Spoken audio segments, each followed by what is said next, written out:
Je considère même qu'on est déjà dans la crise politique. Alors expliquez-moi ça. Le désaccord qu'il y a à l'heure actuelle sur la candidature de M. Ouattara, sur l'éligibilité de M. Gbagbo, de son inscription sur la liste électorale de M. Blé Goudé et de M. Sorodium, mais tout ça, ce sont des situations conflictuelles. Voilà. Sur le fait qu'on ne s'entend pas sur la commission électorale indépendante, qu'on n'est pas d'accord sur la liste électorale. Mais qu'est-ce qui va se passer ou qu'est-ce qui peut se passer? Est-ce que c'est une menace sous-jacente sur le déroulement de l'élection? C'est une menace. Ce sont des situations... Que vous préférez? C'est pas à moi de préférer, ce sont les réalités.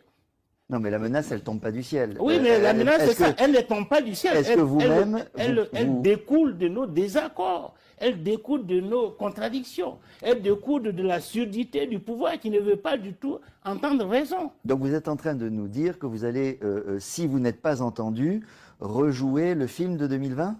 Ah, ça dépendra du pouvoir. Non, non, non. Mais je vous pose une question à vous. Ça dépendra du pouvoir. Si vous n'êtes pas entendu... On ne joue pas seul dans un match, on joue à deux. Je vous pose une question simple. Oh, oui. Ne me dites pas ça dépend du pouvoir. Mais je vous dis, sûr. dans le cas où la CEI ne répond pas à vos attentes, rejouez-vous le film de 2020. Je rappelle, désobéissance civile, CNT, Conseil de transition, bref.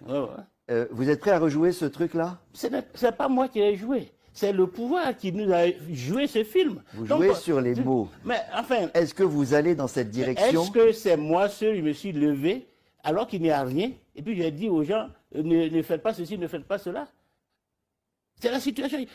Il ne faut pas que les gens croient. La situation, je vais être très clair. C'est pas une génération spontanée. Oui, mais je vais être très clair. Parce que certains croient qu'ils peuvent se permettre de faire ce qu'ils veulent et les gens resteront impassibles parce qu'ils ne veulent pas jouer tel ou tel rôle. Nous sommes tous prêts à jouer tous les rôles.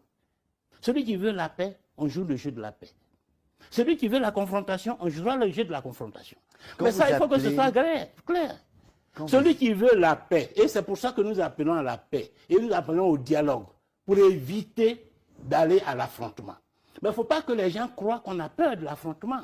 Moi, je le dis clairement. Moi, je n'ai pas peur de l'affrontement. Et je ne souhaite pas l'affrontement.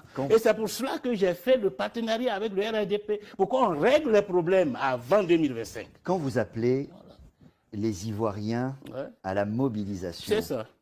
À quel type de mobilisation vous pensez? À la mobilisation. C'est ça.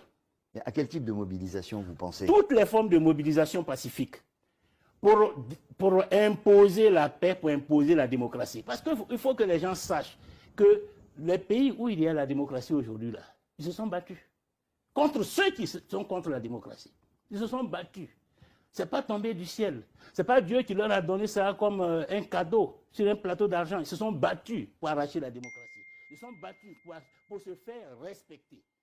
Et ici, on ne veut pas nous respecter.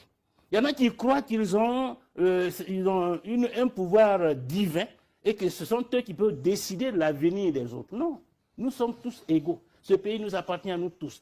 Personne ne peut nous imposer sa volonté. Il faut qu'on discute pour trouver des compromis, pour éviter qu'on aille à l'affrontement. Il faut qu'on s'asseye, qu'on discute pour éviter qu'on aille à l'affrontement. Je pense que les choses sont très claires. Oui, mais bien sûr. Et je voulais ces éclaircissements, vous les avez donnés. Ah, oui. Vous accusez le pouvoir...